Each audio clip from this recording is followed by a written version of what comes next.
Alors, le Christ, son enseignement le plus précieux et le plus important de tous était « Aimez-vous les uns les autres ». J'ai une question. Qu'est-ce que l'amour?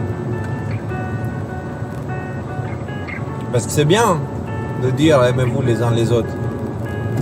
Mais ça veut dire quoi exactement aimer? La raison pour laquelle je pose cette question-là, c'est parce que l'humain a réussi à entacher cette phrase-là. Il y a la personne qui va dire « Oh, mais quelle belle fleur, je l'aime cette fleur !» Et il va la couper pour la poser dans un vase et la laisser crever dans le salon, tu vois. Donc il a aimé cette fleur et résultat des courses, cet amour l'a tué. Donc ils font ça avec autre chose que t'aimes aussi. Voilà, on est d'accord. Donc, est-ce que ça c'est de l'amour? Ok. Alors, qu'est-ce que... Est-ce que l'amour, il y a une réponse simple qui vient tout de suite? C'est, je crois, ce qu'on appelle la règle d'or. Je ne sais pas si c'est dans la Bible ou pas d'ailleurs. C'est traite les autres comme tu aimerais qu'ils te traitent. Ouais, c'est pas mal. Bon, après, il y a des esprits pervers. Il y a par exemple les masochistes qui peuvent aimer traiter différemment, mais peu importe. Là n'est pas la question. Mais c'est le fait est que l'amour, c'est de faire à autrui, d'accord, en sorte à ce qu'il reste dans le cadre, tu sais, soit de la loi, de la bonne santé, de la bonne disposition psychologique, et que cela te préoccupe. Que cela soit aussi important pour toi, sa condition physique, mentale, etc., que de la tienne propre. C'est parce que tu t'es rendu compte que l'autre, c'est toi, infailliblement. Il en est de la même manière de la fleur que tu aimes. Comment l'autre et moi? Je suis content de poser la question parce que des fois j'ai peur de la poser. Parce que c'est bien, en fait, ce que j'aimerais d'accord là-dessus, mais tu sais, c'est tellement complexe. La raison pour laquelle on s'est retrouvés tous les trois à faire ce genre de conversation, alors qu'on est en train d'aller à Lyon pour une rencontre, en fait, je pense qu'elle est pour qu'on puisse clarifier toutes ces choses-là. Parce que c'est bien de parler des paroles. L'autre, c'est toi. Toi, c'est machin. Et c'est l'amour, et truc, et machin. Mais dans le monde où on vit, ouais, concrètement, ça veut dire quoi? L'autre, c'est moi. Parce que non, je suis désolé, toi, tu n'es pas moi. Parce que sinon, Isabella, elle couche avec toi. Et du coup, ça n'a aucun sens, tu vois ce que je veux dire? C'est un mauvais exemple. Non, c'était justement pour pousser, prendre le délire et le pousser jusqu'au bout. Pour montrer que la manière qu'on perçoit les choses avec nos yeux, l'autre, c'est toi, je suis d'accord. Je te pose une question piège parce que... Vas-y. Voilà, j'aimerais clarifier ça, tu vois. Je suis d'accord avec ce que tu dis, mais dit comme ça, c'est un peu léger. Et tout le monde n'a pas accès à cette chose-là. Donc voilà, moi c'est... Dans l'exemple concret, dans l'exemple physique par exemple, c'est-à-dire que si on se frappe mutuellement, d'accord, on ressentira la même douleur. D'accord? Physique. Ça dépend. Non, mais ça dépend. Leur femme, La femme, elle sent un peu plus la douleur que quand la femme frappe l'homme, on va dire. Mais je veux dire, si on se frappe mutuellement avec la même intensité, tu comprends, on ressentira la même douleur. Ah, il y en a un qui est entraîné si on se pense. Il y en a un qui est entraîné à tenir la souffrance et l'autre pas. Les femmes, elles ont une résistance beaucoup plus importante à la douleur, donc ça va pas faire le même effet non plus. Alors vas-y, je t'écoute. Je fais la contradiction parce que... Ouais, non, mais il n'y a pas de souci. Quoi qu'il en soit, la douleur, elle existe. Si tu soumets l'autre à la douleur, il va ressentir la douleur. Si tu te soumets à la douleur, tu vas ressentir la douleur. C'est quoi la différence entre un empathe et un psychopathe, d'accord? Non, attends. Non, mais c'est important. Non, mais il va ressentir la douleur. C'est lui qui va ressentir la douleur. Donc l'autre, dans ce cas précis que tu me dis, toi, j'ai vu des gens avoir très mal aux dents. Moi, j'avais pas mal aux dents, hein, tu m'excuses. Mais attends, par contre, tu as vu autre chose et tu as ressenti un semblant de la douleur de l'autre. Quand tu as vu dans une vidéo quelqu'un qui se casse la gueule ou quelqu'un qui se prend un gros coup dans les valseuses, voilà. D'accord? Tu fais une grimace, d'accord? Et presque tu as envie de vérifier si les tiens vont bien. Ça dépend de l'humeur où je suis. Si je suis le soir tout seul, machin, j'ai aucune grimace. Rien, je regarde, j'en ai rien à foutre qu'il s'est pris un coup là-bas. Ouais, mais ça veut dire qu'à ce moment-là, tu n'es pas empathique de celui que tu vois se faire. Mais si tu as sensation que c'est un... Enfin, Mais là, tu es en train de m'expliquer l'empathie. oui, Mais l'empathie, c'est pas moi, je suis l'autre. L'empathie est un phénomène qui montre que ce que tu dis est vrai. Mais ce n'est pas ça qui est la raison pour laquelle ce que tu dis est vrai. Alors donne-moi la raison pour laquelle ce que tu dis est vrai. donc l'empathie. Encore une fois, je suis d'accord avec toi que l'autre c'est toi. Mais qu'est-ce que ça veut dire? L'empathie, c'est un indice qui te montre que l'autre c'est toi, mais c'est juste un indice. C'est un symptôme du fait que l'autre c'est toi. J'ai peut-être un Ce n'est élément pas de la réponse, cause. En fait. Alors Je viens vas-y. de me taper tout seul. C'est que là, dans le fil de nos conversations, on en est arrivé à considérer la Terre comme étant un organisme, dont nous serions les cellules. Okay, au même titre que, voilà, demain, lui là, il a un cancer du foie, mettons, bon, ben, ces cellules du foie sont malades. Les cellules du genou, elles en ont rien à foutre. Ceci dit, si le cancer du foie tue l'individu, ben, les cellules du genou, elles sont mortes pareil. Donc, c'est ça qui m'est venu là tout de suite. C'est là, on est déjà beaucoup plus sur quelque chose que l'autre c'est toi. Et moi, je vais vous donner une autre version. Imaginez que là, nous sommes dans ton rêve à toi, que tu dis l'autre c'est toi, ok? Nous sommes dans ton rêve à toi. Et dans ton rêve à toi, bah, tu es en train de projeter cette carte-là qui vient de toi. Mais tu es en train de projeter aussi moi et Rudy. Et nous sommes à l'intérieur de ton rêve. Donc concrètement, qu'est-ce que je suis moi pour toi dans ce cas-là? Une projection de ma conscience. Une projection de toi, une projection qui vient de toi.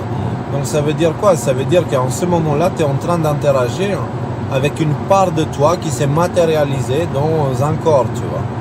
Et donc ça veut dire que si tu me fais quelque chose, bah tu le fais à toi-même en réalité. Et c'est là, le toi c'est moi, bah ça a plus de sens.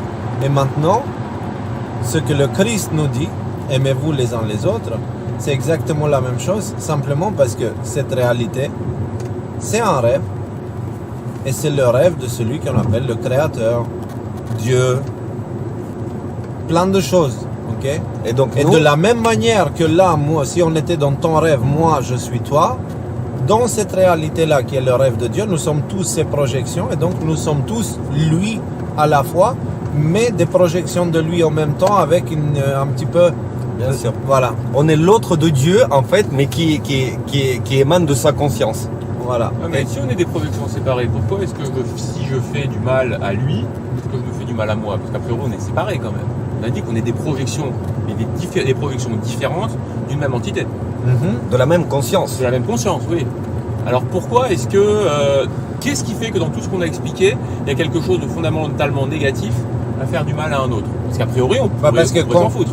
concrètement, que génère le mal, entre guillemets, le mal, que c'est peut-être pas le Donc mot le mal que tu bon fais à mot à quelqu'un? employer, ouais. Si tu jettes quelqu'un dans le feu, pourquoi c'est mauvais, tu vois?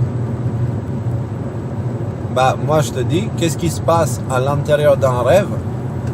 Tous les personnages du rêve, qu'est-ce qui leur arrive quand le rêveur se réveille? Ils disparaissent. Non.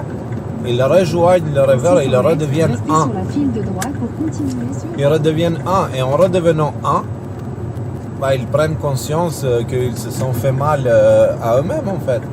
Tu vois. Et moi je veux dire un truc, c'est ta conscience. Par exemple, ma conscience, quand je meurs, je ferme les yeux et je les ouvre ailleurs, tout comme quand ça se passe tous les soirs, tu sais. Et bah quand je meurs, je ferme les yeux et je les ouvre ailleurs, mais pas forcément dans le futur. Je peux les ouvrir dans le passé, je peux les ouvrir en même temps mais ailleurs, tu vois. Donc, je vais mourir un jour, je vais fermer mes yeux, je vais les ouvrir et je vais naître comme un tout petit Rudy. Un bébé Rudy, tu vois, qui va ensuite grandir, etc., qui va devenir Rudy. Mais c'est bizarre parce que Rudy, il est à la même place que moi maintenant et on est en train d'échanger ensemble. Ce que je veux dire par là, c'est que nous sommes en train d'échanger avec nous-mêmes. Parce Donc que là, toi, ta notre théorie, c'est la conscience... théorie de l'œuf en fait, c'est ça. C'est-à-dire qu'en fait chacun à un moment donné, tout ce qui existe, c'est une incarnation de la même âme qui peut, qui s'est affranchie des contraintes temporelles en fait, de la temporalité en fait. Tu peux réincarner dans le passé et De la même manière que toute l'humanité fait partie du corps du Christ. Et donc, le Christ est sorti de l'œuf il y a 2000 ans. Donc, on n'est plus l'œuf. On est en train de devenir une humanité concrète. Notre conscience est en train de s'éveiller. Et actuellement, avec ce qui est en train de se passer, on est en train de s'éveiller de plus en plus, tu vois. Donc, C'est la frontière, ça? ouais. Impressionnant, la frontière suisse. Ah ouais. Il n'y a pas un garde, il n'y a pas un chat. Ah oui, non, mais ouais. En tout cas, tu vois, c'est intéressant. Au final, on est parti du symptôme. Comme Ouais. tu as dit, ce sont les symptômes. Et c'est un peu la méthode empirique, c'est-à-dire qu'on observe les symptômes, ça veut dire qu'on sait qu'il y a une cause. Cette cause n'est pas toujours évidente au premier regard. Et pour la décrire, en fait, on la décrit quand même toujours d'une manière assez métaphorique. C'est pas une métaphore, hein, c'est ça le truc. Quand C'est je que te dis quand métaphorique, quand c'est-à-dire que parle si du je rêve, t'ouvre, d'accord, je ne trouverai pas cette partie-là de la conscience du Créateur qu'il a mis en toi. bah non, parce qu'il n'est pas matériel. Elle n'est pas matérielle. Et ça ne veut pas dire que effectivement. c'est une métaphore ce que je dis. Quand je dis que cette réalité est littéralement, le mot littéralement, ça veut dire ce que ça veut dire. À mes yeux, c'est le rêve, c'est un rêve. Et le truc, c'est qu'est-ce qui se passe? En fait, le rêve, tu peux le vivre de deux manières différentes. Mais ça, c'est tout un autre sujet. Tu peux le vivre comme rêveur inconscient ou rêveur conscient. Ça, c'est un autre sujet. Le sujet initial, c'était Qu'est-ce que l'amour? Non, c'est toi. aimez-vous les uns les autres. Qu'est-ce que ça veut dire? Restez sur la pile. Bah, ça veut dire qu'en fait, en réalité, nous sommes tous, tout ce qui existe est un. Parce que de la même manière que dans ton rêve, Nicolas, tu es à la fois moi, Rudy, la voiture, la carte, l'univers du rêve, etc., etc., et Nicolas, et tu es à la fois ces entités-là séparées, mais aussi, selon le point de vue que tu prends, si tu prends le point de vue de cette dimension du rêve, tout ça est séparé, tu vois. Mais quand tu prends le point de vue de l'extérieur de ce rêve, bah, il y a Nicolas qui est en train de se taper une sieste quelque part. Et c'est une unité, tu vois.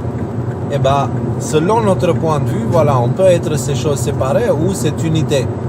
L'objectif, c'est de comprendre que nous sommes cette unité à l'intérieur du rêve. Et en le faisant, bah forcément, on va voir l'autre comme nous-mêmes. On va voir la nature comme une part de nous-mêmes. Et quand on l'accepte et on le vit, ce qui se passe, c'est qu'on reçoit une autorité. Bref, mais là, c'est pareil. On entre dans un autre Ouais, c'est un état, autre sujet. un autre sujet. Mais ça veut dire que si tu vois l'autre comme toi-même et si tu vois l'autre comme faisant partie du même corps que toi, tu peux pas lui faire du mal. Tu vois? Et là, c'est les cellules que Rudy a dit tout à l'heure, que les cellules du genou, bah non, en fait, elles n'en ont pas rien à foutre du fait que le foie a un cancer.